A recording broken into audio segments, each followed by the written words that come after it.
Hi friends, ధ్యాన మిత్రులందరికీ నమస్కారం.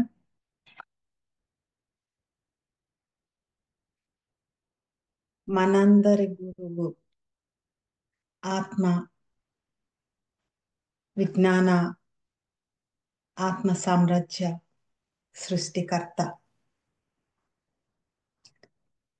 ఈ జగన్నాటకం గురించి సంపూర్ణంగా సమగ్రంగా తెలిసిన వాళ్ళు నాటకాన్ని నాటకం అని గుర్తించి దానిలో నుండి ఒక పాత్రను పోషించిన తర్వాత ఎలా అయితే ఎటువంటి ఫీలింగ్ లేకుండా బయటకు వెళ్ళిపోతారో అలా ఎలా వెళ్ళిపోవాలో ఈ భూమి నుండి నేర్పించినటువంటి ఆది గురువు బ్రహ్మర్షి పత్రిజీకి నమస్కారం. డియర్ ఫ్రెండ్స్, మనం మిర్దాద్ గ్రంథంలోనే కిందటిసారి రాత్రి గురించి సాటి లేని పాటగాడు అనే ఈ చాప్టర్ లో సగం భాగాన్ని మనం కిందటి ఎపిసోడ్ లో తెలుసుకున్నాము. ఈ ఎపిసోడ్ లో ఏంటంటే ఒక పాట గురించి ఆయన పాడిన విధానం, నాకైతే ఇందులో ఆయన రాసిన పాటలన్నీ కూడా ట్యూన్ కట్టించి అందరికి వినిపించాలని ఉంది ఫ్రెండ్స్. అంత అద్భుతంగా ఉన్నాయి ఇవన్నీ కూడా. ఈయన అది పాడిన తర్వాత ఈయన ఏం చెప్తున్నారంటే ఆ లాస్ట్ లో ఏం చెప్పారు, అంతటి సమస్థాయిలో అంతటి నిశ్చలంగా అంతటి అనంతంగా ఎవరైతే రాత్రితో ఏకమై ఉంటారో వారు 100కి 100 పాళ్ళు అదృష్టవంతులు అని చెప్తున్నారు ఈయన.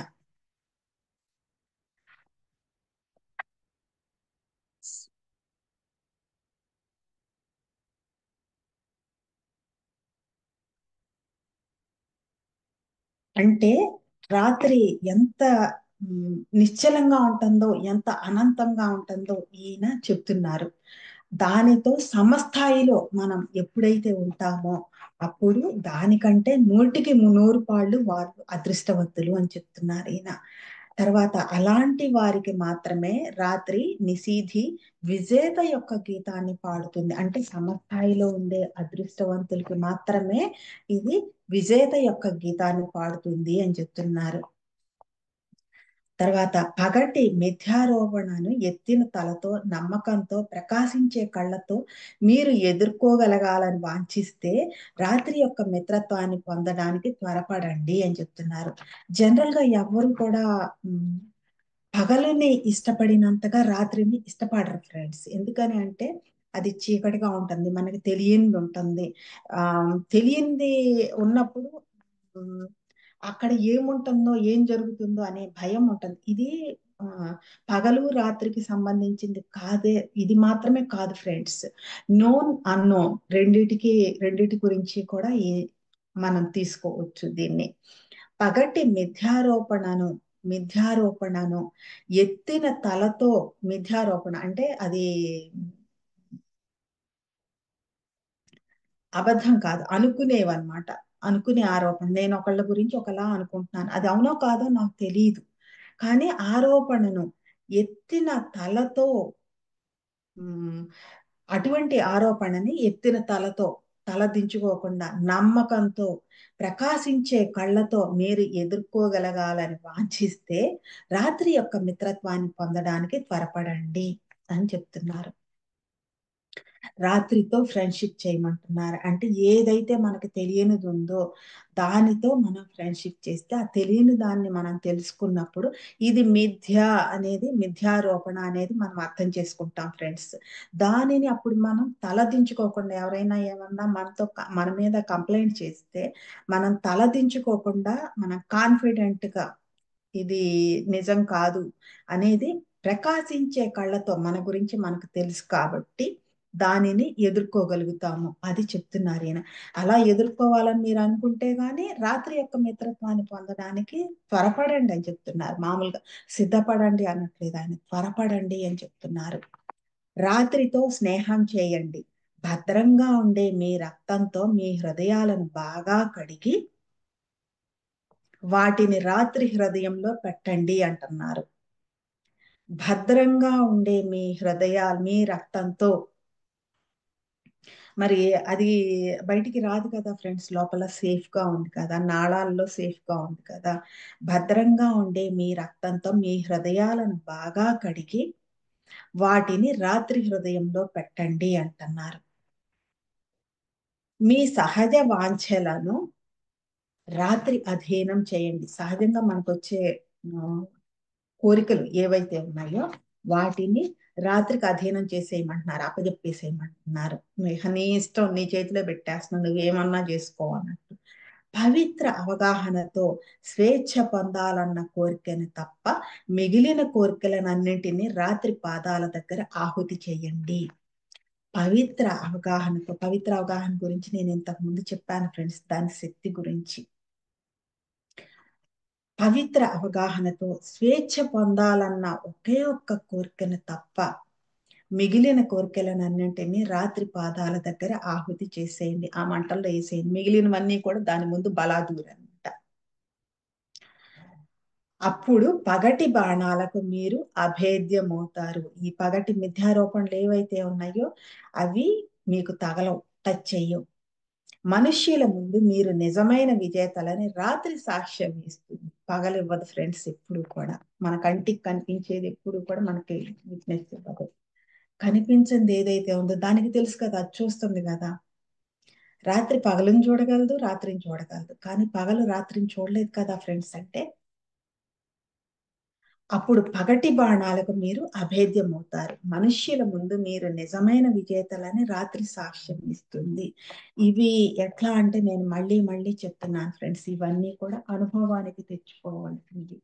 ఒక్కసారి మనందరికీ తెలుసు, ఎవరైనా మన మీద లేనిపోని నిందలు వేస్తే వాళ్ళ ముందు మనం తలదించుకోవాల్సి వచ్చిన సమయంలో మనం ఎలా అయిపోతామో మనకు తెలుసు.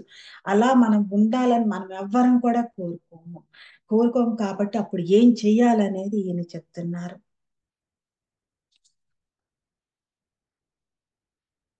ఉద్రిక్త జ్వరకారక రోజులు మిమ్మల్ని అటు ఇటు విసిరివేసిన, నక్షత్రాలు లేని కాళరాత్రులు వాటి అంధకారంలో మిమ్మల్ని చుట్టివేసిన, ఇవన్నీ మనకి తెలియని పరిస్థితులు ఫ్రెండ్స్. అంటే మన స్ట్రగుల్స్ ఫేస్ చేస్తున్న టైంలో ఉద్రిక్త జ్వరకారక రోజులు మిమ్మల్ని అటు ఇటు విసిరేసిన, అంటే ఒక ఫీవరిష్ గా ఉందనుకోండి, మనకు మనమే సరిగ్గా లేము, ఏదో ఇల్నెస్ లో ఉన్నాము. అప్పుడు ఆ రోజులు మనం ఉన్న స్థితి నుండి ఇటు అటు మూవ్ చేసేస్తా ఉంటాయి. అలాగా అయినా కానీ నక్షత్రాలు లేని కాళరాత్రులు వాటి అంధకారంలో మిమ్మల్ని చుట్టివేసిన, అంటే ఒక్కొక్కసారి గాఢమైన చీకటి అలుముకుంటుంది ఫ్రెండ్స్. మనం ఆకాశంలోకి చూసినా కానీ నక్షత్రాలు కూడా కనిపించవు మనకి. అటువంటి చీకట్లో, ఆ అంధకారంలో కన్ను పొడుచుకున్నా కనిపించని చీకటి అంటారు. అంటే అటువంటి అంధకారంలో మిమ్మల్ని చుట్టివేసినా కూడా ప్రపంచపు అడ్డుదారులలో మీరు విసిరివేయబడిన, అంటే ప్రపంచం మూవ్ అయిపోతా ఉంటుంది కదా, దానికి అడ్డంగా, దారిలో అడ్డంగా మీరు విసిరివేయబడినా కూడా దారి చూపే అడుగుజాడలు, గుర్తులు ఏమీ లేకున్నా ఏ మనిషికి, ఏ పరిస్థితికి భయపడరు మీరు. చూడండి ఫ్రెండ్స్, పత్రి సార్ ఎలా ఉంటారు దేనికి భయపడకుండా అని చెప్పేసి మనం అనుకుంటా ఉంటాము. చూడండి, ఇవన్నీ కూడా వాళ్ళకి, ఆయనకి తెలుసు ఇవన్నీ కూడా. కాబట్టి ఇవన్నీ కూడా ఆయన దగ్గర ఉన్నాయి కాబట్టి ఆయన దేన్ని కూడా లెక్క చెయ్యరు ఫ్రెండ్స్. ఇది మళ్ళీ చెప్తున్నాను ఫ్రెండ్స్. ఉద్రిక్త అంటే కోపోద్రిక్తమైంది అంటారు. అంటే కోపం తారస్థాయిలోకి వెళ్ళిపోయింది, ఉద్రిక్తమైంది, అది పెరిగిపోయింది. ఉద్రిక్త జ్వరకాలక రోజులు అంటే ఈ జ్వరం అంటే పైత్యం అంటారు ఒక రకంగా. ఈ జ్వరకారక రోజులు మిమ్మల్ని మీరున్న స్థితి నుండి ఇటు అటు విసిరి వేసినా కూడా, నక్షత్రాలు లేని కాళరాత్రులు వాటి అంధకారంలో మిమ్మల్ని చుట్టి వేసినా కానీ, మీరున్న స్థితి అటు ఇటు అయినా కానీ, కన్ను పొడుచుకున్నా కనిపించని అంధకారం మిమ్మల్ని చుట్టుముట్టినా కానీ, ప్రపంచపు అడ్డుదారులలో మీరు విసిరివేయబడినా కానీ, అందరి కాళ్ళ కిందకి తన్నుకుంటా వెళ్ళిపోతారు. ఇటువంటి దారికి అడ్డం ఉంటే మరి ఏం చేస్తారు? తొక్కుకుంటా తన్నుకుంటా వెళ్ళిపోతారు. ఇలా అయినా కూడా దారి చూపే అడుగుజాడలు, గుర్తులు ఏమీ లేకున్నా కూడా, మనం ఉన్న కండిషన్ లో ఏం చెయ్యాలో, ఎటు వెళ్ళాలో, ఎవరు ఆశ్రయిస్తారో ఏమీ మనకు తెలియదు. అక్కడ మనకి గుర్తులేమీ లేవు, అడుగుజాడలు ఇలా వెళ్తే ఏమన్నా కనిపిస్తుంది అనే దానికి మనకు అక్కడ గుర్తులేమీ లేవు. లేకున్నా కూడా ఏ మనిషికి ఏ పరిస్థితికి భయపడరు మీరు అని చెప్తున్నారు. అప్పుడు చూడండి ఫ్రెండ్స్ ఎంత నిశ్చింతగా ఉందో. మనం దేనికి భయపడాల్సిన అవసరం లేదు అంటే మనం చెయ్యాలి అనుకుంటే ఎంత సమర్థవంతంగా, ఎంత సంపూర్ణ విశ్వాసంతో మనం చేయగలుగుతాం ఫ్రెండ్స్. ఈ నిర్భయత్వాన్నే ఆదిగురువు పత్రిజీ మనకు అందించారు ఫ్రెండ్స్. పగళ్ళు రాత్రుళ్ళు మనుష్యులు వస్తువులు అన్ని ఏదో ఒక రోజు దయనీయంగా మీ దరికి చేరి వారిని ఆజ్ఞాపించమని వేడుకుంటాయి. చూసారా ఫ్రెండ్స్ ఎలా అవుతాయో. మనం దేనికైతే భయపడుతున్నామో, పగలు రాత్రుళ్ళు మనుష్యులు వస్తువులు అన్నీ ఏదో ఒక రోజు దయనీయంగా మీ దగ్గరికి చేరి వారిని ఆజ్ఞాపించమని వేడుకుంటాయి. మేమేం చెయ్యాలో చెప్పండి అని చెప్పేసి అడుగుతా ఉంటాయి. పత్రి సార్ని ఎంతమంది అడిగి ఉంటారు ఫ్రెండ్స్? మేమేం చేయాలో మాకు చెప్పండి సార్ అని ఎంతమంది అడిగి ఉంటారు? అంతకు ముందంతా మరి ఇలా ఉన్నదే. ఇలా ఇటువంటి వాటన్నిటికీ కూడా ఆయన దేనికి కూడా ఆయన భయపడని స్థితిలో ఉన్నారు కాబట్టి ఇవన్నీ కూడా ఆయన చుట్టూ చేరడం, అందరూ ఆయన చుట్టూ చేరడం జరిగింది ఫ్రెండ్స్. అంటే మనుష్యులు మాత్రమే కాదు, ఇవన్నీ కూడా ఆయన చుట్టూ చేరినాయి అని మనం గమనించాలి ఫ్రెండ్స్, గుర్తించాలి. ఆయన శక్తి ఏంటి అనేది మనం గుర్తించాలి ఫ్రెండ్స్. ఎందుకంటే రాత్రి యొక్క నమ్మకాన్ని మీరు పొందారు కనుక. రాత్రి నమ్మకాన్ని ఎవరైతే పొందినవారు అవుతారో ఇక వారు రాబోయే పగలుని శాసించగలరు. రాత్రి యొక్క నమ్మకాన్ని మనం ఎప్పుడు పొందుతాము? ఈ పవిత్ర అవగాహనతో స్వేచ్ఛ పొందాలన్న కోరికని తప్ప, ఒక్క కోరికని తప్ప మిగతా వాటిని అన్నింటిని ఎప్పుడైతే రాత్రి యొక్క పాదాల దగ్గర మనం తగలబెట్టేస్తామో అప్పుడు రాత్రి నమ్మకాన్ని మనం పొందుతాం ఫ్రెండ్స్. రాత్రి నమ్మకాన్ని ఎవరైతే పొందినవారు అవుతారో ఇక వారు రాబోయే పగలుని శాసించగలరు. రాత్రి హృదయానికి మీ చెవిని అప్పగించండి. ఎందుకంటే అందులోనే ఓ విజేత హృదయం సదా కుట్టుకుంటూ ఉంటుంది. అబ్బా, అసలు ఎట్లా చెప్తున్నారు ఫ్రెండ్స్. పత్రి సార్ ఎప్పుడు చెప్పేవాళ్ళు ల్యాండ్ యువర్ ఇయర్స్ అని చెప్పేవాళ్ళు. ఎక్కడ ఇవ్వాలి, ఎక్కడి నుండి తెలుస్తుంది ఫ్రెండ్స్ మనకి.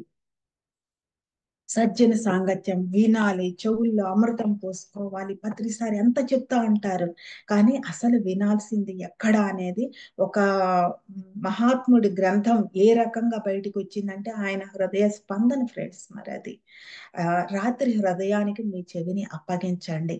ఎందుకంటే అందులోనే ఓ విజేత హృదయం సదా కొట్టుకుంటూ ఉంటుంది. ఆ హృదయ స్పందననే మన గ్రంథాల రూపంలో వింటూ ఉన్నాం ఫ్రెండ్స్, తెలుసుకుంటూ ఉన్నాం, అనుభవాల రూపంలో వింటూ ఉన్నాం ఫ్రెండ్స్.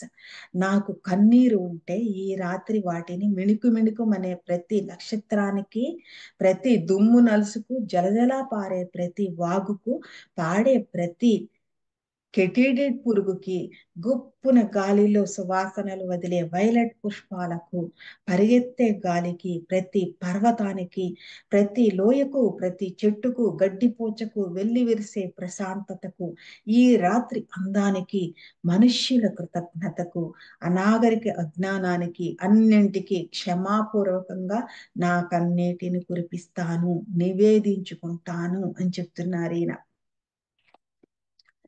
అంటే ఇవన్నీ కూడా మనకి సూచనలు ఫ్రెండ్స్. నాకు కన్నీరు ఉంటే ఇక్కడ ఇందులో మీరు ఒకటి ఏం చెప్పారంటే గొప్పున గాలిలో సువాసనలు వదిలే వైలెట్ పుష్పాలు. వైలెట్ పుష్పాలు ఆ సువాసన ఎలా ఉంటుందో ఇక్కడ నేను యుఎస్ లో నేను దాన్ని చూశాను ఫ్రెండ్స్.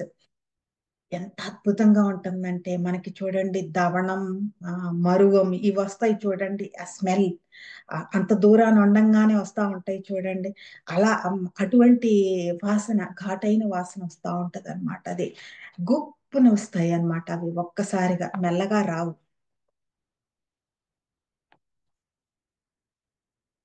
రోజా పువ్వు, మల్లె పువ్వు, బంతి పువ్వు లాంటివి మెల్లగా వస్తాయి ఫ్రెండ్స్, స్లోగా. ఇట్లా గుప్పుని రావు అవి. కానీ ఇదేంటంటే ఇలా వచ్చేస్తది. నాకు కన్నీరు ఉంటే వాటిని, ఆ కన్నింటిని ఇవన్నీ చెప్పి వీటన్నింటికి కూడా ఈ అనాగరిక దీనికి కూడా రాత్రి అందానికి మనుషుల కృతజ్ఞతకు, కృతజ్ఞత వేరు ఫ్రెండ్స్, కృతజ్ఞత అంటే కృతజ్ఞుడా అంటారు, అంటే విశ్వాసఘాతం చేసిన వాళ్ళని అలా అంటారు. అనాగరిక అజ్ఞానాన్ని అంటే తెలియదు, తెలియనితనానికి, తెలియనితనంతో ఉన్న అజ్ఞానానికి. మరి నేను ఆ, ఒక గ్రంథం ఒకటి ఒకళ్ళ దగ్గరికి నేను వెళ్ళలేదు, సపోజ్ ఒకళ్ళ గురించి నేను తెలుసుకోలేదు, తెలియకపోతే అదేమవుతుందంటే అనాగరిక అజ్ఞానం, అది తెలియదు. దాని గురించి తెలుసుకోవటం అనేది తెలియదు నాకు. ఆ, అక్కడ ఉంది అని తెలియదు, దానిలో ఇది ఉంది అని తెలియదు. తెలియక ఉన్న అజ్ఞానం అన్నమాట అది. అందులో ఇది ఉంది అని తెలిసి నేను దానికి ఆ దాన్ని తెలుసుకోవటానికి, అందుకోవటానికి నేను సిద్ధపడలేదు అనుకోండి, అది నాగరిక అజ్ఞానం అవుతుంది. అంటే తెలిసి మనం తెలుసుకోవటానికి సిద్ధపడిపోవడం, దానిలో ఏముందో తీసుకోవటానికి సిద్ధపడకపోవటం, ఇదేమవుతుందంటే అనాగరిక అజ్ఞానం. వాళ్ళకి తెలియదు. అన్నింటికి క్షమాపూర్వకంగా నాకు అన్నిటిని కురిపిస్తాను అని చెప్తున్నారు, నివేదించుకుంటాను అని చెప్తున్నారు. అతి పాపిష్టిదైన డబ్బు యొక్క నిర్బంధ సేవలో మునిగి ఉన్న మనుష్యులు వాటి ప్రభు సేవలో నిమగ్నులై అతడి మాటని తప్ప వేరే మాటను లెక్క చేయరు. అతి పాపిష్టిదైన డబ్బు అని చెప్తున్నారు ఫ్రెండ్స్ ఇక్కడ. అంటే డబ్బు అనేది నిజంగా ఒకప్పుడు డబ్బుతో అసలు పని లేదు ఫ్రెండ్స్. ఎవరు డబ్బులు నాణ్యాలు కూడా ఎవరు కూడా ముద్రించలేదు ఒకప్పుడు. ఎలా ఉండేదంటే ఒకరి అవసరానికి ఒకరు, అందరూ పండించేవారు. అందరూ ఒక కొమ్మరి కొండలు తయారు చేశాడు అంటే ఆ కొండలు అందరి కోసం ఇచ్చేవాడు అతను. దాని గురించి ఏమి చార్జ్ చేసేవాడు కాదు. ఆ కుమ్మరికి, ఆ కుటుంబానికి ఏమేమైతే అవసరం అవుతాయో అవి అందరూ కూడా సమకూర్చేవాళ్ళు. ఇలా ఆ మూకుమ్మడిగా అందరికీ కలిపి, ఒక గ్రామం ఉందంటే, ఒక రాజ్యం ఉందంటే అందరికీ కలిపి సమకూర్చటం అనేదే ఉండేది తప్ప ఈ ఇది దీని బదులు ఇది అనేది ఉండేది కాదు ఫ్రెండ్స్. అది డబ్బులిచ్చి, రూపాయి నాణ్యాలు కానీ బంగారు నాణ్యాలు కూడా తర్వాత వచ్చినాయి ఫ్రెండ్స్. మొదట్లో అవన్నీ ఉండేవి కాదు అసలు. పంచుకునేవాళ్ళు అందరూ కూడా. తర్వాత వస్తు మార్పిడి వచ్చింది, తర్వాత రూపాయి నాణ్యాలు వచ్చినాయి, తర్వాత ఈ రూపాయలు ఇలా వచ్చినాయి ఫ్రెండ్స్. ఎందుకు వచ్చినాయి అని అంటే ఆ రేపటి పట్ల మనకి నమ్మకం లేకపోవటం, రేపు మనకి ఏది సమకూర్చి పెట్టబడి ఉందో అనే జ్ఞానం మనకి లేకపోవటం వల్ల ఇవి తయారవడం మొదలు పెట్టినాయి ఫ్రెండ్స్. అది ఏ స్థాయికి వెళ్ళిందంటే ఆ డబ్బు కోసం ఏమైనా చేయగలిగిన స్థాయికి అది వెళ్ళిపోయింది ఫ్రెండ్స్. అందుకే ఈయన ఏమంటున్నారంటే అతి పాపిష్టిదైన డబ్బు. మనకి 18 ఆదర్శ సూత్రాల్లో ఒక సూత్రం కూడా మనం ధ్యానం చెప్పినందుకు ఎట్టి పరిస్థితుల్లోనూ డబ్బు తీసుకోకూడదు అని చెప్తున్నారు. వాళ్ళంతట వాళ్ళుగా ఏదైనా ఇచ్చారా, దానిని మనం ఎలా ఉపయోగించుకోవాలో అలా ఉపయోగించుకోవాలి. అంతేకాని దీనికి డబ్బుకి మనం ముడిపెట్టకూడదు ఎట్టి పరిస్థితుల్లోనూ అని చెప్పారు పత్రి సార్. అంటే ఎందుకంటే ఆ డబ్బుతో ఏమేం చేరతాయో మనకు తెలియదు ఫ్రెండ్స్. అందుకే ఈయన అతి పాపిష్టిదైన డబ్బు యొక్క నిర్బంధ సేవలో మునిగి ఉన్న మనుష్యులు వారి ప్రభు సేవలో నిమగ్నులై అతడి మాటని తప్ప వేరే మాటను లెక్క చెయ్యరు. మానవుల ప్రభు యొక్క ఈ వ్యాపారం అతి భయంకరమైనది. వారి ప్రపంచాన్ని జంతువులు చంపే వధశాలగా మార్చడమే ఈ వ్యాపారం యొక్క లక్షణం. వీళ్ళ దృష్టిలో ఆ కుక్క, పిల్లి, పులి, ఏనుగుతో పాటు మనుషులు కూడా జంతువులే ఫ్రెండ్స్. జంతువుల వారి ప్రపంచాన్ని జంతువులను చంపే వధశాలగా మార్చడమే ఆ వ్యాపారం యొక్క లక్షణం. అందులో చంపేవారు వారే, చంపబడేవారు వారే. ఎక్కువ మందిని చంపితే చంపబడిన వారందరి ఆస్తిపాస్తులకు, భూమి ఇచ్చిన కానుకలకి, ఆకాశం చూపించిన దాతృత్వానికి హక్కుదారులం అవుతామన్న నమ్మకంతో రక్తంతో కైపెక్కి మనుష్యులు చంపుతారు. ఎందుకు మనుష్యులు చంపుతారు అన్నదానికి ఈయన చెప్తున్నారు ఫ్రెండ్స్, ఎగ్జాంపుల్ చెప్తున్నారు. దీనికోసం ఇది ఒక కారణం అని చెప్తున్నారు. దురదృష్టకరమైన వంచితులు వీళ్ళు. తోడేలు మరొక తోడేలుని చీల్చి చంపి గొర్రెగా ఎప్పుడైంది? తోటి సర్పాలను నాశనం చేసి మింగే సర్పం ఎప్పుడు పావురం అయ్యింది? ఒక మనిషి ఇతర మనుష్యులను చంపి వారి దుఃఖాలకు విచారాలకు కాకుండా వారి సంతోషాలకు మాత్రమే ఎప్పుడు వారసుడయ్యాడు? ఈ మార్పు ఎప్పుడు జరిగింది ఫ్రెండ్స్?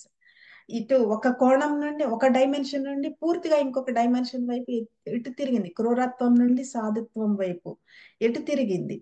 ఒక చెవి విచారాలు ఒక చెవి మిగిలిన చెవులను మూసివేసి జీవితంలోని సర్వ సామరస్యతకి ఎప్పుడు శృతిబద్ధం అవుతుంది? ఎప్పుడు అవుతుంది ఇదంతా? ఎప్పుడు జరుగుతుంది అని అడుగుతున్నారు ఫ్రెండ్స్. మిగిలిన కళ్ళనన్నింటినీ పెరికివేసి ఏ కన్నైనా అందం యొక్క కాంతులను గ్రహించగలిగేదిగా అవగలదా? ఏ ఒక్కరో లేదా ఏ కొందరో మనుష్యులు రొట్టె ద్రాక్షసార లేదా శాంతి వెలుగులు ఒక గంటలో ఇచ్చే ఆశీస్సులను సమగ్రంగా వినియోగించుకోగలరా? భూమి తను ఎంతమందికి ఆహారం ఇవ్వగలదో, ఎంతమందిని పోషించగలదో అంతకు మించి ఎక్కువ మందికి జన్మనివ్వగలదు. ఆకాశాలు తమ బిడ్డల ఆహారం కోసం ఎవ్వరిని అర్థించవు, దొంగిలించవు.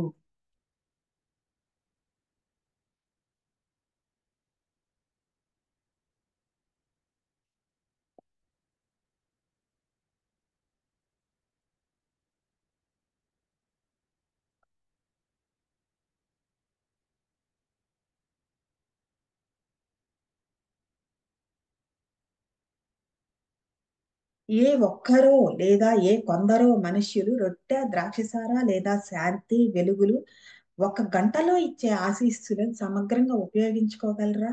అడుగుతున్నారు ఫ్రెండ్స్ ఈయన. ఉపయోగించుకోగలరా లేదా అనేది మనం తెలుసుకోవాలి. ఉపయోగించుకోగలమా లేదా అనేది అనుభవపూర్వకంగా మనం తెలుసుకోవాలి ఫ్రెండ్స్. భూమి తను ఎంతమందికి ఆహారం ఇవ్వగలదో, ఎంతమందిని పోషించగలదో అంతకు మించి ఎక్కువ మందికి జన్మను కూడా ఇవ్వగలదంట ఫ్రెండ్స్ అది. ఆకాశాలు తమ బిడ్డల ఆహారం కోసం ఎవ్వరిని అర్థించవు, దొంగిలించవు. నిన్ను నువ్వు తృప్తిపరచుకోవాలంటే మనుష్యులను చంపి వారి సొత్తుకి వారసుడివిగా అని మనుష్యులకు చెప్పేవారు అబద్ధాలు ఆడేవారు. దీనిని గమనించాలి ఫ్రెండ్స్. ఎవరు నిజం చెప్తున్నారు, ఎవరు అబద్ధం ఆడుతున్నారు అనేది గమనించాలి. నిన్ను నువ్వు తృప్తిపరచుకోవాలంటే మనుషులను చంపి వారి సొత్తుకి వారసుడివిగా అని మనుషులకు చెప్పేవారు అబద్ధాలు ఆడేవారు. ఎలాగైనా నువ్వు సంపాదించుకో, గుంజేసుకో అనేవాళ్ళు అబద్ధాలు ఆడేవారు. అంటే భూమి గాని ఆకాశం గాని ఇవేవి కూడా ఎప్పుడు చేయవు.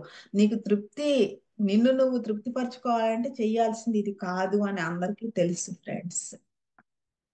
మనుషుల ప్రేమ, భూమి నుంచి లభించే పాలు తేనెలు, దేవతల అనురాగాలు మొదలైన వాటితో అభివృద్ధి చెందలేని వారు మనుష్యుల కన్నీరు రక్తం భరించలేని బాధలతో ఎలా అభివృద్ధి చెందగలరు? మనుష్యుల ప్రేమ, భూమి నుంచి లభించే పాలు తేనెలు, దేవతల అనురాగాలు మొదలైన వాటితో అభివృద్ధి చెందలేని వారు మనుషులు కన్నీరు రక్తం భరించలేని బాధలతో ఎలా అభివృద్ధి చెందగలుగుతారు? సాధ్యం కాదు కదా ఫ్రెండ్స్ అది. అది ఎక్కడుంది, ఇది ఎక్కడుంది? మనం అభివృద్ధి చెందేవి వేరే వైపు ఉన్నాయి. మీరు దీంతో అభివృద్ధి చెందుతారు అని చెప్పేవి మనల్ని ఇంకా దిగజార్చేస్తున్నాయి. ప్రతి దేశము తన దేశం కోసమే అని మనుషులకు చెప్పేవారు పచ్చి అబద్ధాలు ఆడేవారు అని చెప్తున్నారు. ప్రతి దేశము అంతటి కోసం, భూమి అంతటి కోసం ఫ్రెండ్స్. ఓ సెంటిపీడ్ యొక్క ఒక్కొక్క కాలు ఒక్కొక్క విధంగా తనకు నచ్చినట్లుగా కదిలితే ఆ సెంటిపీడ్ ఎప్పటికైనా ఒక్క అంగుళమైన కదలగలదా? సెంటిపీడ్ అంటే ఏంటంటే ఫ్రెండ్స్, మనకి తెలుగులో మా చిన్నప్పుడు మరి రోకలి బండ అంటారు. దానికి ఇట్లా పొడుగ్గా ఉంటుంది. దీనికి ఎన్నో కాళ్ళు ఉంటాయి, ఒకటి రెండు కాదు. లెక్క పెడితే వరుసనే ఒకదాన్ని ఆనుకొని ఇంకొకటి, ఒకదాన్ని ఆనుకొని ఇంకొకటి. మీకు అందరికి గుర్తొచ్చే ఉంటుంది. దీన్ని తెలుగులో రోకలి బండ, మా చిన్నప్పుడు రోకలి బండ అనేవాళ్ళు. ఆ అది ఇట్లా మూవ్ అవుతుంది అనుకోండి, ఎన్నో కాళ్ళు ఉంటాయి దానికి. ఇన్ని కాళ్ళు రిథమిక్ గా ఒకదాని వెంట ఒకటి మూవ్ అవుతా ఉంటాయి ఆటోమేటిక్ గా. ఇది ఇందులో ఒక్కాలు ఇటు ఒక్కాలు అటు వెళ్తుంది అనుకోండి, నేను ఇటు వెళ్ళిపోతాను, నేను ఇటు అడిగేస్తాను, నేను ఇటు అడిగేస్తాను అని వెళ్తుంది అనుకోండి, అప్పుడు ఈ రోకలి బండ ముందుకు కదలగలదా అని చెప్పేసి అడుగుతున్నారు. దీనిని ఈ ఎగ్జాంపుల్ గా ఓషో కూడా చెప్పారు ఫ్రెండ్స్ దీని గురించి. ఇలా ఒక ఆయన దాని గురించి ఆ పేరు ఏదో చెప్పారు, నాకు గుర్తులేదు ఫ్రెండ్స్. కానీ మేమైతే రోకలి బండ అనేవాళ్ళం. ఈ సెంటిపీడ్ అంటున్నారు ఈయన, ఆ పేరు కాబోలు ఇది ఇంగ్లీష్ లో. ఒక్కొక్క కాలు ఒక్కొక్క విధంగా, ఇప్పుడు మనమే చూడండి, రెండు కాళ్ళే ఉన్నాయి మనకి. ఒక కాలు నేను ఎటుపోతా, ఒక కాలు నేను ఎటుపోతా అంటే మనం ముందుకు అడుగు వేయగలమా? లేదు కదా, సాధ్యం అవ్వదు కదా. ఓ సెంటిపీడ్ యొక్క ఒక్కొక్క కాలు ఒక్కొక్క విధంగా తనకు నచ్చినట్లుగా కదిలితే ఆ సెంటిపీడ్ ఎప్పటికైనా ఒక అంగుళమైనా కదలగలదా? లేదు, సాధ్యం కాదు. మిగిలిన వాటిని తన కాళ్ళుగా చేయగలదా? లేదు. ఇప్పుడు నేను పోతానంటుంది, కాలు ఇటు పోతానంటుంది, తిరిగి నువ్వు ఇటు రా అని ఒక కాలు ఇంకొక కాలుకి నేను ఈ దారిలో వెళ్తున్నా, నువ్వు కూడా ఈ దారిలో అని రా అని చెప్పగలదా? లేదు కదా. వివిధ దేశాలన్నీ మానవ జాతి యొక్క ఒకే బ్రహ్మాండమైన సెంటిపీడ్ యొక్క అనేక అనేక కాళ్ళు కావా? ఎంత ఆ, సత్యం చెప్తున్నారు ఫ్రెండ్స్, ఇది ఈయన సూటిగా చెప్తున్నారు. వివిధ దేశాలన్నీ మానవ జాతి యొక్క ఒకే బ్రహ్మాండమైన సెంటిపీడ్ యొక్క అనేక అనేక కాళ్ళు కావా అని అడుగుతున్నారు ఈయన కదా ఫ్రెండ్స్. పరిపాలించడం గౌరవం, పరిపాలింపబడటం అగౌరవం అని చెప్పేవారు అబద్ధాలు ఆడేవారు. అవన్నీ అబద్ధాలు ఫ్రెండ్స్. పరిపాలించడం ఎంత గౌరవమో పరిపాలింపబడడం కూడా అంతే గౌరవం. పత్రిసారిని చూసాం కదా ఫ్రెండ్స్, ఇన్నిసార్లు, ఎన్ని సంవత్సరాలుగా పత్రిసారిని చూసాము. ఆయన అందరి దగ్గర నుండి ఆయన రెస్పెక్ట్ ఎలా అయితే తీసుకుంటారో అందరికి రెస్పెక్ట్ ఇవ్వడం కూడా అంతే ఈక్వల్ గా ఇస్తారు ఆయన. పరిపాలించడం గౌరవం అందరినీ అంటే, నువ్వు ఇలా చెయ్యి ఆర్డర్ ని ఆయన ఎలా అయితే పాస్ చేస్తారో, మీరు ఎలా చేయండి ఇలా చేయండి అని ఆర్డర్ ని ఎలా అయితే పాస్ చేస్తారో, ఇంకొకళ్ళ ఆర్డర్ ని కూడా ఆయన అలానే ఒబే చేస్తారు. గాడిదను తోలేవాడు దాని తోక మీద ఆధారపడి ఉండడా? జైలు అధికారి ఖైదీలకు బద్దుడై ఉండడా? రెండూ జరుగుతాయి కదా ఇవి.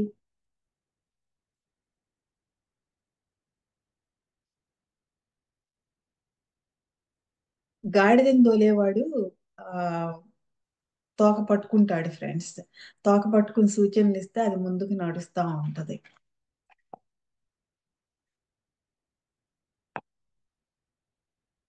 గాడిద తోలేవాడిని నడిపిస్తుంది, ఖైదీ జైలు అధికారిని ఖైదు చేస్తాడు. గాడిద ఏం చేస్తుందంటే, ఉమ్, తను తను వేసే మోతనే కాకుండా, అంటే బరువునే కాకుండా అతన్ని కూడా ఎక్కించుకుని తీసుకెళ్తుంది ఫ్రెండ్స్. ఖైదీ ఎప్పుడు కూడా జైలు అధికారిని ఖైదు చేస్తాడు. మా చిన్నప్పుడు, అంటే నేను కొంచెం మరీ చిన్నప్పుడు కాదు, ఒక జోక్ చదివాను ఒక బుక్ లో. ఒక ఎల్కేజీ స్టూడెంట్ వచ్చి వాళ్ళ అమ్మతో చెప్తాడు. ఎల్కేజీ నుండి యూకేజీకి వచ్చాడు, యూకేజీ నుండి ఫస్ట్ క్లాస్కి వచ్చాడు. ఇంటికి వచ్చిన తర్వాత వాళ్ళ అమ్మతో చెప్తాడు, అమ్మ నేను ఎల్కేజీ నుండి ఎన్నో నేర్చుకున్నాను, ఏబిసిలు నేర్చుకున్నాను, 1 2 3 నేర్చుకున్నాను, ఆ, మరి ప్లస్ నేర్చుకున్నాను, మైనస్, ఇవన్నీ నేను అన్ని నేర్చుకుని నేను ఫస్ట్ క్లాస్కి వచ్చాను. కానీ మా టీచర్కి ఏబిసిలు తప్ప ఇంకేం రావు ఎల్కేజీలో, అందుకే తను ఎల్కేజీలోనే ఉంది అని చెప్పేవాడంట. అలాగే ఈ ఖైదీలు ఎప్పుడు కూడా వాళ్ళు తప్పు చేసి, ఉమ్,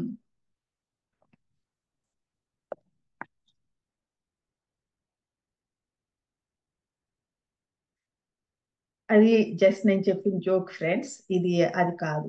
జైలు అధికారి ఖైదీలకు బద్ధుడై ఉండడా? అంటే జైలు అధికారి ఎప్పుడు కూడా ఖైదీలు ఏం చేస్తారు, వాళ్ళకి ఏం కావాలి, ఏం అవసరాలు ఉంటాయి అనేసి వాళ్ళకి ఆ కావలసినవన్నీ కూడా ఏర్పాటు చేయడం కోసం జైలు అధికారి ఉన్నాడు. వాళ్ళు తప్పు చేయకుండా, వాళ్ళు పారిపోకుండా, ఒకళ్ళనొకళ్ళు కొట్టుకోకుండా, గొడవలు పడకుండా, వాళ్ళకి కావలసిన ఎంటర్టైన్మెంట్ అందిస్తూ ఇవన్నీ చూసుకోవడం కోసం జైలు అధికారి ఉన్నాడు. జైలు అధికారి కోసం జైలు అధికారి లేడు అక్కడ. వీళ్ళందరి కోసమే తను ఉన్నాడు. కాబట్టి జైలు అధికారి ఖైదీలకు బద్ధుడై ఉంటాడు అన్నమాట ఎప్పుడు కూడా. ఏ క్షణం వాళ్ళకి ఏం అవసరం వస్తుందా అని.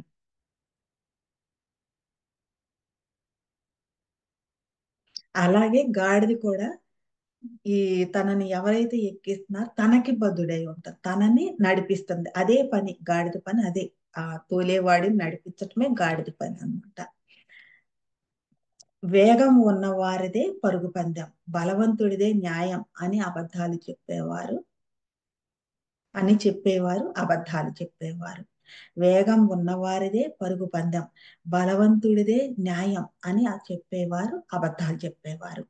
జీవితం కండలు పెంచిన వారి పరుగు పందెం కాదు. అదే జీవితం అయినట్లయితే ఇన్ని రకాల ఆకారాలు ఉండవు ఫ్రెండ్స్ మనుష్యుల్లో. ఒకే రకంగా పుడతారు అందరూ కూడా. అన్ని అవయవాలు ఉన్నవాడి కంటే కుంటి వాళ్లే, వికలాంగులే లక్ష్యాన్ని ముందు చేరుకుంటారు. ఎందుకంటే వాళ్ళల్లో ఒక భయం ఉంటుంది, చేరుకోలేమేమో అన్న భయం ఉంటుంది.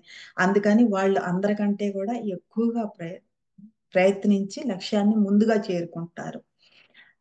ఈ అవయవాలన్నీ ఉన్న వాళ్ళకి ఏంటి, రకరకాల డిస్ట్రాక్షన్స్ ఉంటాయి ఫ్రెండ్స్. లేని వాళ్ళకి ఒకటే భయం ఉంటుంది, నేను లక్ష్యాన్ని వాళ్ళతో సమానంగా లక్ష్యాన్ని చేరుకోలేమేమో అనే భయం ఉంటుంది. అందుకే వాళ్ళు లక్ష్యం మీద ఫోకస్ చేస్తారు ఎప్పుడు కూడా. జోరీగా కొన్ని సమయాలలో ఓ మల్లుడిని ఓడిస్తుంది. ఖడ్గమల్లుడు అంటే కత్తి యుద్ధం చేసేవాడు.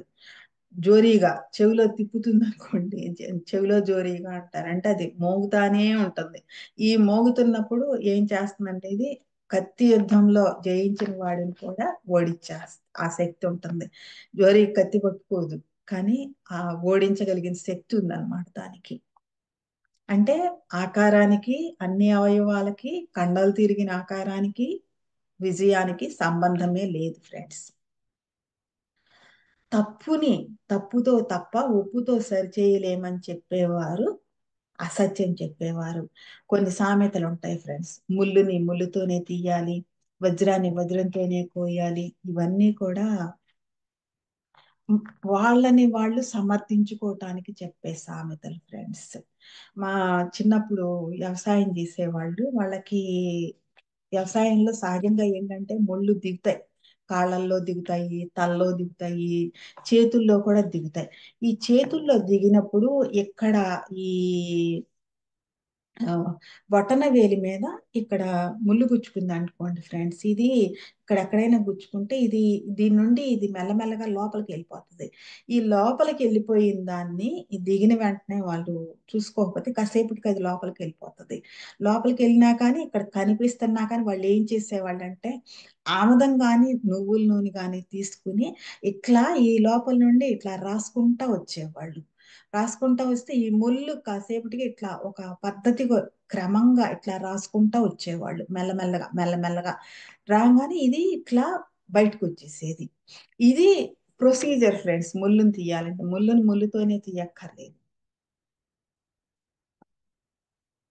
తప్పుని తప్పుతో తప్ప ఒప్పుతో సరిచేయలేమని చెప్పేవారు అసత్యం చెప్పేవారు.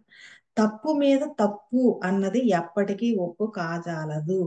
వాళ్ళు తప్పు చేశారు, నువ్వు తప్పు చేశావు, ఆ తప్పుకి ఈ తప్పు సరిపోతుంది అనేది అది ఒప్పు కాదని చెప్తున్నారు ఫ్రెండ్స్. తప్పుని ఒంటరిగా వదలండి, దానిని అదే తుడుపుకుంటుంది. ఎవరైనా మనల్ని అనవసరంగా తిట్టారు అంటే మనం కూడా తిట్టాల్సిన పని లేదు ఫ్రెండ్స్. దాని పాటికి దాన్ని వదిలేస్తే దాన్ని అదే సరిదిద్దుకుంటుందని చెప్తున్నారు.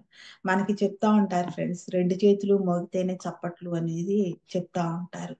రెండో చేయి కలవకపోతే చప్పట్లు అనేవి సౌండ్ అనేది రాదు, అంటే అది గొడవ అనేది రేగదు అన్నదానికి అది చెప్తా ఉంటారు ఫ్రెండ్స్. వారి ప్రభువు వేదాంతంలో మోసపోయే మూర్ఖులు మనుష్యులు. వారి ప్రభువు వేదాంతంలో మోసపోయే మూర్ఖులు మనుష్యులు. అంటే వారి ప్రభు ఏ వేదాంతం చెప్తున్నాడో దాంట్లో మోసపోతున్నారు వాళ్ళు.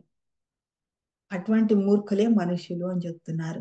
డబ్బును దాని సహచరులను మూఢంగా నమ్ముతూ వారి విపరీతమైన చాపల్యాలన్నింటినీ అవి తీరుస్తాయని భ్రమిస్తారు. విముక్తి గురించి పాడి విముక్తి గురించి బోధించే రాత్రిని దేవుడిని కూడా వారు నమ్మరు, లెక్క చేయరు. అంతేకాకుండా వారు మిమ్మల్ని పిచ్చివాళ్ళుగానో లేదా మోసగాళ్ళుగానో ముద్ర వేస్తారు. వాళ్ళు మోసపోతున్నారు, పక్కన మోసపోతూ మూర్ఖత్వంలో ఉంటున్నారు. వాళ్ళు ఎదురు మిమ్మల్ని పిచ్చివాళ్ళుగానో లేదా మోసగాళ్ళగానో ముద్రేస్తారని చెప్తున్నారు. మనుష్యుల కృతజ్ఞత గురించి, వారి నొప్పించే ఎగతాళి గురించి బాధపడవద్దు అని చెప్తున్నారు ఈయన.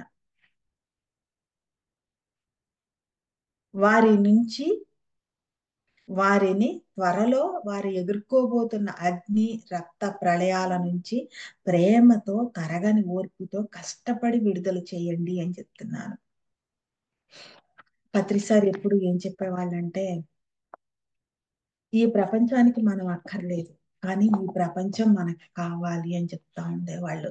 ఇందులో ఎవరెవరైతే ఆ సిద్ధంగా ఉన్నారో, ఈ రోజు వాళ్ళు సిద్ధంగా లేకపోవచ్చు, కానీ రేపు వాళ్ళు సిద్ధంగా ఉండి ఉండొచ్చు కదా. కానీ వాళ్ళు సిద్ధపడే సమయానికి మనం అక్కడ ఉండాలి అని చెప్తారనమాట పత్రిసారి ఎప్పుడు కూడా.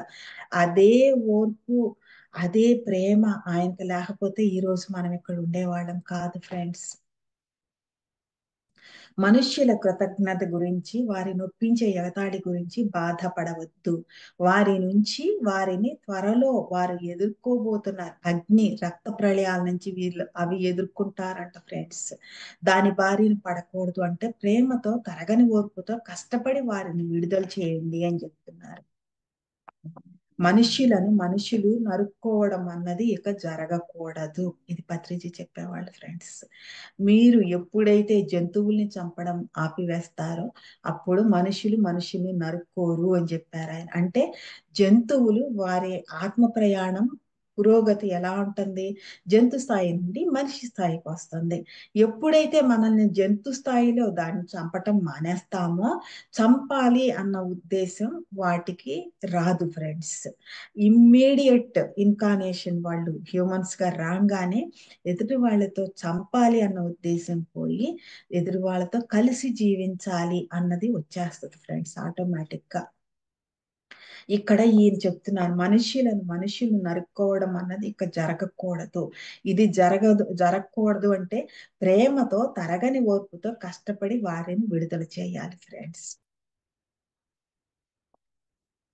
మొట్టమొదటిగా ఆహారాన్ని మార్చుకోమని చెప్పారు, ఆధారపడొద్దని చెప్పారు. తర్వాత ధ్యానం చేయమని చెప్పారు.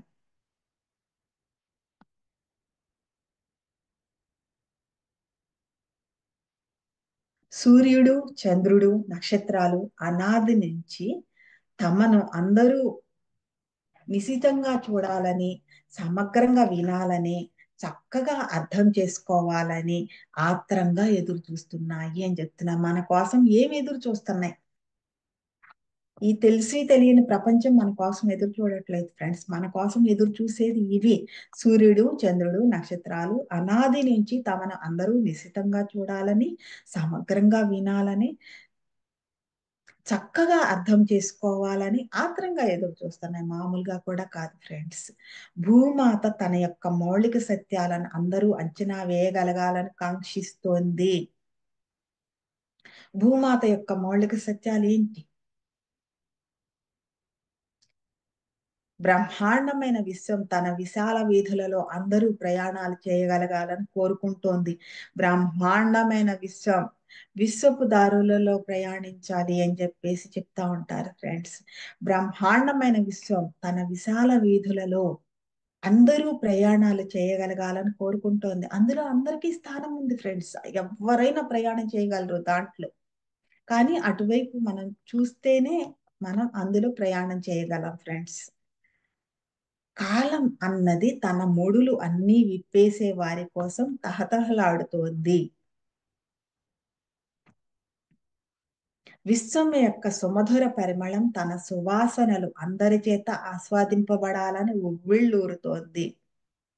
దుఃఖం అన్నది తన చీకటి సందులు గొంతులన్నీ నాశనం చేయబడాలని వాంఛిస్తోంది. దుఃఖం ఎప్పుడూ కూడా ఆ అందులోనే అలానే ఉండిపోవాలని కోరుకోదు ఫ్రెండ్స్. దాని నుండి మనకు ఒక దుఃఖం రాగానే మనం ఏమనుకుంటాము, మనకు ఆనందం కలిగితే దాని నుండి బయటపడాలని మనం ఎప్పుడూ కోరుకోము. ఒక దుఃఖం రాగానే మనం ఏం కోరుకుంటాం, దాని నుండి బయటపడాలని కోరుకుంటాము. అంటే దుఃఖం అన్నది తన చీకటి సందుగొందులన్నీ నాశనం చేయబడాలని వాంఛిస్తుంది. దానికి ఉన్న వాంఛ అది. చావు అనబడే చీకటి గుహ ఇక తనను నేలమట్టం చేసే వారి కోసం తీరుతెన్నులు చూస్తోంది. చావు అనబడే చీకటి గుహ ఇక తనను నేలమట్టం చేసే వారి కోసం తీరుతెన్నులు చూస్తోంది. అంటే ఎవరు తీరుగా తెన్నుగా ఆ గుహని నేలమట్టం చేస్తారు అనే దానికోసం ఎదురు చూస్తుందంట ఫ్రెండ్స్.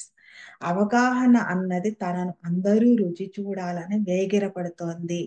దేనిని రుచి చూడాలి మనం? అవగాహనను రుచి చూడాలి ఫ్రెండ్స్. అవగాహన అనేది ఉంటేనే, అనుభవం ఉంటేనే అవగాహన వస్తుంది ఫ్రెండ్స్. అవగాహన ఉంటేనే విశ్వాసం అనేది వస్తుంది ఫ్రెండ్స్. అవగాహన అన్నది తనను అందరూ రుచి చూడాలని వేగిరపడుతోంది. మనిషి అంటే ముసుగులో ఉన్న దేవుడు. ఇక ఆ ముసుగులోంచి శాశ్వతంగా బయటపడడానికి తత్పరుడై ఉన్నాడు. సేవా తత్పరత అన్నారు. అంటే ఆ సేవ చేయాలన్న ఆకాంక్ష, కోరిక అని అర్థం ఫ్రెండ్స్. తత్పరత అంటే కోరిక అని అర్థం. ముసుగులో మనిషి అంటే ముసుగులో ఉన్న దేవుడు. ఇక ఆ ముసుగులోంచి శాశ్వతంగా బయటపడడానికి తత్పరుడై ఉన్నాడు అని చెప్తున్నారు. మనిషిని మనిషి కొల్లగొట్టడం ఇక ఆపాలి. ఉమ్మడి పని కోసం అన్ని వర్గాల వారు ఇక ఏకం కావాలి. ఈ పని చాలా పెద్దది. కానీ ఇందులో జయం అతి తియ్యగా ఉంటుంది. దానితో పోలిస్తే మిగిలినదంతా అతి అల్పమైనది, అతి శూన్యమైనది. ఇదే సమయం కానీ కొద్ది మందే వింటారు. మిగిలిన వారు మరొక పిలుపు కోసం, మరొక ఉదయం కోసం ఎదురు చూడాలి అని చెప్తున్నారు. ఇప్పుడు ఒక పిలుపునిచ్చారు పత్రిసి. ఏమని? ఆధ్యాత్మిక సంస్థలన్నీ కూడా ఏకతాటి మీదకి రావాలి అని చెప్పేసి పిలుపునిచ్చారు ఫ్రెండ్స్. ఇక్కడ ఈయన ఏం చెప్తున్నారు? మన అందరి దృష్టి కూడా మనకి ఎన్నో రకరకాలుగా ఉన్నాం. ప్రపంచంలో ఎన్నో వైరుధ్యాలు ఉన్నాయి ఫ్రెండ్స్. కానీ ధ్యానం అనే ఒక్కదాన్ని, శ్వాస మీద ధ్యాస అనే ఒక్కదాన్ని అందించడం ద్వారా అందరి దృష్టిని ఏకోన్ముఖం చేశారు పత్రిసి. మరి పిరమిడ్స్ నిర్మాణం, శాకాహార ర్యాలీలు, తర్వాత ధ్యాన మహాయజ్ఞాలు, వీటన్నింటి ఉద్దేశం ఏంటంటే అందరినీ కూడా ఏకోన్ముఖం చేయడం ఫ్రెండ్స్. ఇక్కడ ఇది ఏంటి? ఉమ్మడి పని. ఒక ధ్యాన మహాచక్రం కానీ, ఒక పిరమిడ్ నిర్మాణం కానీ, శాకాహార ర్యాలీలు కానీ, అవన్నీ కూడా ఉమ్మడి కార్యక్రమాలు అన్నమాట. ఉమ్మడి పని. ఒకరిని ఉద్దేశించి, ఒకరికి ఫలితం కోసం ఉద్దేశించినవి కాదు ఫ్రెండ్స్. ఉమ్మడిగా మనం చేసే ఆ సమిష్టి కృషి ఏమవుతుందంటే సమిష్టి ఫలితాన్ని ఇస్తుంది. అంటే అందరికీ ఫలితాన్ని ఇస్తుంది అది. మనిషిని మనిషి కొల్లగొట్టడం ఇక ఆపాలి. ఉమ్మడి పని కోసం అన్ని వర్గాల వారు ఇక ఏకం కావాలి. ఈ పని చాలా పెద్దది. కానీ ఇందులో జయం అతి తియ్యగా ఉంటుంది. పత్రి సార్ నాకు ఒకసారి చెప్పారు ఫ్రెండ్స్. నాకేదైనా పని చెప్పండి సార్ అని అంటే, ఆయన అన్నారు కదా, పనులు మనం అనంతం కోసం పెట్టుకుంటాం మేడం, అంతం కోసం కాదు అని అన్నారు. అంటే మనం మొదలుపెట్టిన పని అనేది అది నడుస్తూనే ఉంటుంది. ఎప్పటికీ శాశ్వతంగా నడుస్తూనే ఉంటుంది. అది ఇవాళ మొదలై రేపు ఆగిపోయేది కాదు ఫ్రెండ్స్.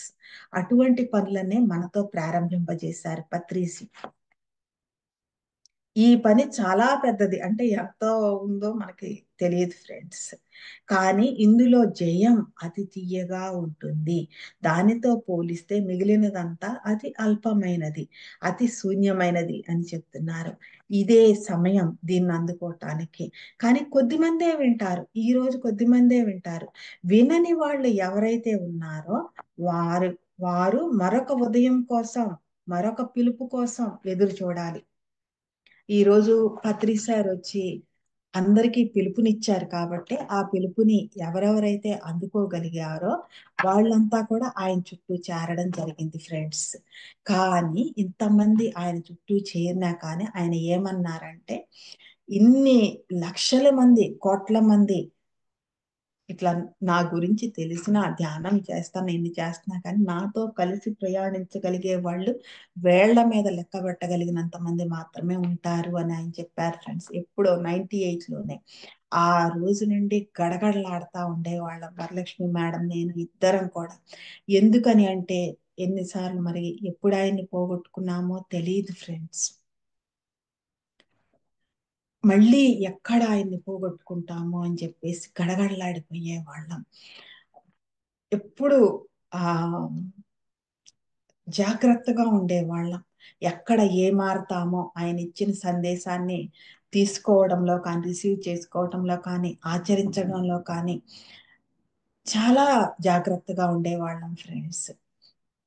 వచ్చిన మెసేజ్‌ని అర్థం చేసుకోవడంలో కానీ, ప్రతిదీ ఆయన దగ్గర కన్ఫర్మ్ చేసుకోవడంలో కానీ, ఎప్పటికీ మేము కన్ఫర్మ్ చేసుకుందే ముందడుగు వెయ్యం ఫ్రెండ్స్. ఎందుకని అంటే మళ్ళీ ఆ పిలుపు మనల్ని చేరాలి అంటే ఏమో ఎన్ని యుగాలు ఎదురు చూడాలో తెలీదు. అందుకే ఇప్పుడు ఉండంగానే ఆ పిలుపు అందుతున్నప్పుడే మనం దాన్ని అందుకుని ముందుకు నడుద్దాం ఫ్రెండ్స్. లేదు అంటే మరొక ఉదయం కోసం, మరొక పిలుపు కోసం ఎదురు చూడాలి అని చెప్తున్నారు. ఎదురు చూపు ఎంత వేదనతో ఉందో, ఎంత కోత కోసేస్తుందో నాకు చాలా బాగా తెలుసు ఫ్రెండ్స్. అందుకే ఇంకొకసారి అన్నదానికి నేను ఛాన్స్ ఇవ్వను. రేపు అన్నదానికి నేను ఛాన్స్ ఇవ్వను ఫ్రెండ్స్. ఎప్పటిదప్పుడే అంతే. అదే ఈయన కూడా చెప్తున్నారు. ఇప్పుడు కొద్దిమందే ఉంటారు. మిగిలిన వారు మరొక ఉదయం కోసం, మరొక పిలుపు కోసం ఎదురు చూడాలి అని చెప్తున్నారు. ఎంత అద్భుతంగా ఈయన రాత్రి గురించి సాటి లేని పాటగాడు. ఎంత అద్భుతంగా వివరించి చెప్పారు ఫ్రెండ్స్. దీని తర్వాత ఎపిసోడ్ మాతృబీజం అన్నది. ఇదైతే ఈ రాను రాను ఈ గ్రంథం ప్రారంభమైన దగ్గర నుండి రాను రాను ఎలా అనిపించిందంటే నాకు చెప్పలేనంత సూటిగా అనిపించింది. ఆ దారిలో ఆ బాటసారి ఆ దారిలో ఎంత సూటిగా ప్రయాణించాడో అంతకంటే సూటిగా తనకి ఆధారంగా ఉన్నవన్నీ ఎలా అయితే ఆ, ఇచ్చేయాల్సి వచ్చిందో తను ఎలా అయితే నగ్నంగా మిగిలిపోయాడు. నగ్నంగా అంటే ఏదైతే తానై ఉన్నాడో అది ఫ్రెండ్స్. నగ్నం అన్న పదాన్ని కూడా మనం సరిగ్గా అర్థం చేసుకోవాలి. ఎలా అయితే తానుగా మిగిలిపోయాడో, తానుగా మిగిలిన తర్వాతే దీన్ని ఎలా అయితే అందుకోగలిగాడో, అంత సూటిదనం రాను రాను ఆ సూటిదనం పెరిగిపోతుంది ఫ్రెండ్స్ దీంట్లో. చివరి ఎపిసోడ్స్‌కి వచ్చే కొద్దీ కూడా. అందుకే మనం దీన్ని చాలా శ్రద్ధగా దీన్ని వినాలి ఫ్రెండ్స్. చాలా శ్రద్ధగా ముందు దాన్ని ఆకళింపు చేసుకోవాలి. ఆ తరువాతే మనం దాన్ని అర్థం చేసుకోవటానికి, ఆచరించటానికి ప్రయత్నించాలి ఫ్రెండ్స్. మరి మరొక ఎపిసోడ్‌లో మాతృబీజం అనేది తెలుసుకునే వరకు ఈ ఎపిసోడ్‌ని ఇంతటితో ముగిస్తున్నాం ఫ్రెండ్స్. నాకు అర్థమైనవన్నీ కూడా నా అవగాహనలో ఉన్నవన్నీ కూడా చెప్పుకోవాలన్న ఆరాటంతో మీకు ఇప్పటి వరకు చెప్పుకున్నాను ఫ్రెండ్స్. మరి ఇంతటితో దీనిని ముగిస్తున్నాము. మరొక్కసారి ఈ మిర్దాద్‌ని వింటున్న వారికి, తీసుకుంటున్న వారికి దీనిని మనకు అందించినటువంటి మైఖేల్ నైమి గారికి, తెలుగులోకి అనువదించినటువంటి సూర్యకుమారి మేడంకి, దీనిని మనం అందుకునే స్థాయికి తీసుకొచ్చినటువంటి ఆదిగురువు బ్రహ్మర్షి పత్రిజీకి ఎనలేని కృతజ్ఞతలతో thank you so much friends.